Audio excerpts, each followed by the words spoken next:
السلام عليكم. في هذا الفيديو غنحاول نجرب انا وياك واحد التجربه ديال التخاطر. ما تعرفش التخاطر هو انك تقدر تصيفط الميساج لواحد اخر عن بعد. في هذا الفيديو غنحاول ندير انا وياك التخاطر. تخيل معايا راسك انت متكي فوق قوس قزح ومرتاح مزيان، وانت فوق قوس قزح غادي نطلب منك تخيل قدامك واحد الورقه بيضاء، واحد الكادر فيه ورقه بيضاء، يعني غترسم فيها، والحاجه اللي غترسم فيها هي شي بلاصه كترتاح فيها. الحاجه اللي غترسم في ديك الورقه بيضاء شي بلاصه كترتاح فيها بزاف. عندك الالوان غتاخذ من الالوان ديال قوس قزح، يعني احمر خضر صفر ازرق.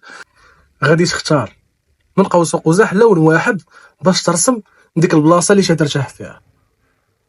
مزيان، انت فوق قوس قزح قدامك ورقه بيضاء، اختاري شي لون من الالوان ديال قوس قزح وبديتي كترسم في ديك اللوحه.